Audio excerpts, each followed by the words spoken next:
This is Luke Paulson, the Catholic Conservative, and welcome to the news of the week for November 9th, 2024. And if you enjoy these videos, do not forget to like, comment, and most importantly, subscribe for more.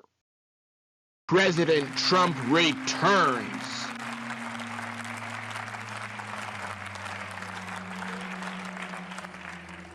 First in Pennsylvania, voting machines were mysteriously down in a key county President Trump won previously. Voters faced unprecedented wait times and patience wore thin as lines grew. Meanwhile, President Trump carried Arizona despite everything Maricopa County threw his way. And in North Carolina, the Associated Press even initially colored the state blue for cackling Kamala, despite her lack of action or support for the people there.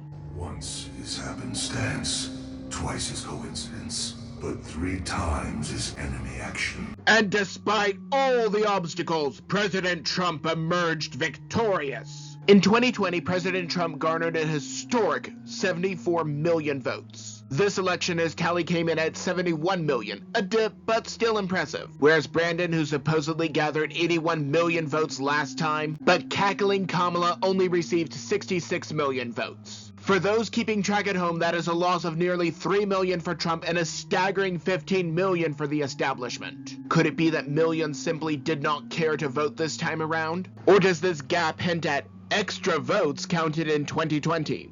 Only Poppins would know. However, now that President Trump has won, he can target his enemies, such as those who wanted his supporters to vote on Wednesday. Text in your vote. Every election cycle, there is always that familiar joke circulating. The one that says supporters of the opposition party should vote the day after the election. It has been repeated so many times that it is practically tradition at this point. Back in 2016, a man posted a meme suggesting that crooked Clinton supporters could just text in their vote. It was clearly a joke, but that did not stop the government from coming after him. The Biden administration, once in power, made sure that he faced charges for election interference. Note that the deep state... So how do you define it?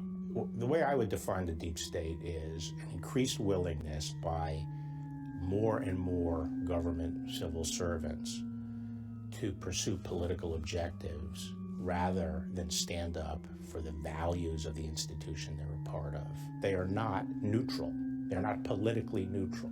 Did not come after him during President Trump's term. He would have opposed it. Yet today, Christina Wong and Jimmy Kimmel made similar jokes. Each suggested that Trump supporters should just show up to vote the day after the election. And what will happen to them? Absolutely nothing. The FBI will not be knocking on their doors, and certainly will not be breaking into their ivory towers, since jokes only carry consequences when they do not fit the mainstream narrative. Speaking of fake news, let us talk about something fun. Syrup.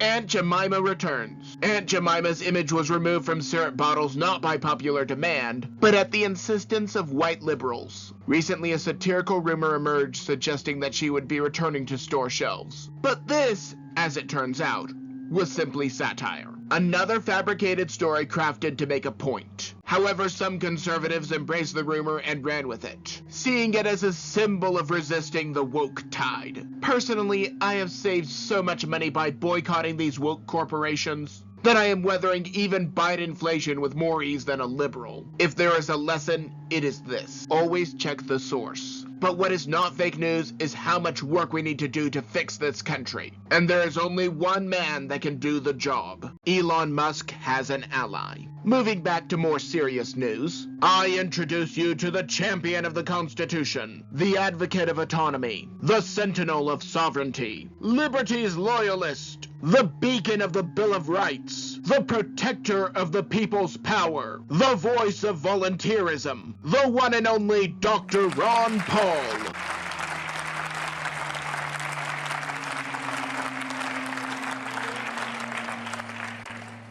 Elon Musk and Ron Paul are forming a never-before-seen alliance. A partnership focused on reining in the runaway government spending that is bleeding this country dry. Will they succeed where so many others have failed? Only Poppins would know. In his Twitter Space interview with President Trump, Musk floated the idea of creating a government agency solely dedicated to waste management. And with Paul's long-standing commitment to smaller government, the two might actually have a shot at cutting through the red tape. Still, I have my reservations. A new government agency, no matter the intention, risks becoming another rubber stamp for bureaucracy.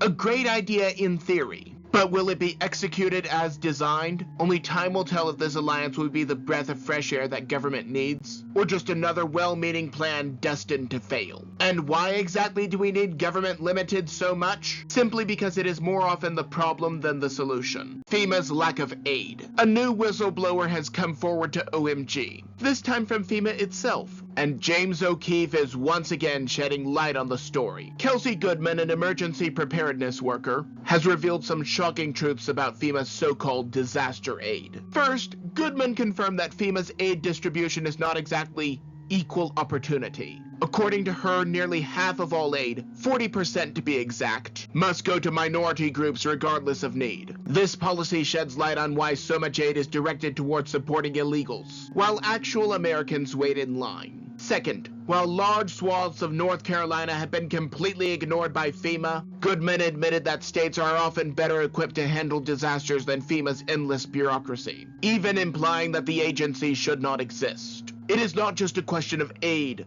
but a question of values. And this whistleblower's words underscore the growing disconnect between FEMA's practices and its stated mission to help those most in need. Once again, it is the American people left behind. Supporters of big government do not care if people die as long as they keep their power. For that reason, they do not care about humans or animals. The death of a squirrel. Where are the animal rights activists when you need them? Peanut the squirrel, an Instagram star adored by many, was killed by New York law enforcement. The reasoning? In New York, it is officially illegal to have a pet squirrel. Meanwhile, there seems to be no shortage of other illegal activities that are ignored. It is illegal to allow waves of invaders through our southern border, yet this continues unchecked. It is illegal for the Biden administration to transport these individuals across the country, redistributing populations to conveniently shift the electorate. It is also illegal for non-citizens to vote, but these infractions do not seem to raise any red flags for those in power. Peanut's fate highlights a growing issue.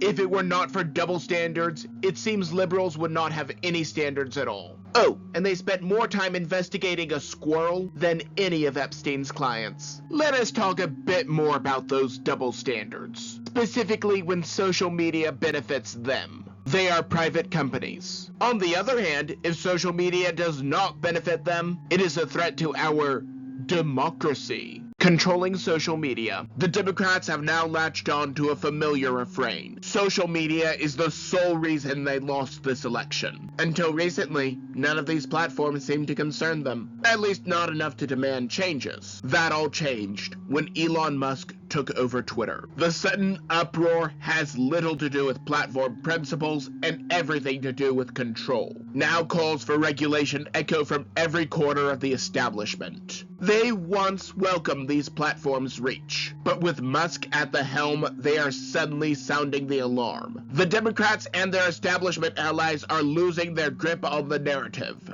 and they are visibly unhappy about it. Democrats and cronies in general do not like it when people get power. So let us talk about a more humorous example of this. A working ice cream machine. McDonald's is notorious for its perpetually broken ice cream machines. The issue is that franchise owners cannot repair these machines themselves. Instead, they are locked into an agreement where only a certified technician is authorized to diagnose the machine for repairs. This restriction has kept countless ice cream machines offline, sparking endless customer frustration. But now a new copyright ruling has shaken things up. The ruling grants restaurants the right to access these machines' diagnostic codes, allowing them to handle simple fixes themselves. I'm loving it. Naturally, the companies profiting from this monopoly on repairs are not pleased. However, I could not care less. Perhaps now we will finally get a reliable ice cream cone at McDonald's. Now, the fact that the ice cream machines will now work all of the time is unrelated to President Trump's visit.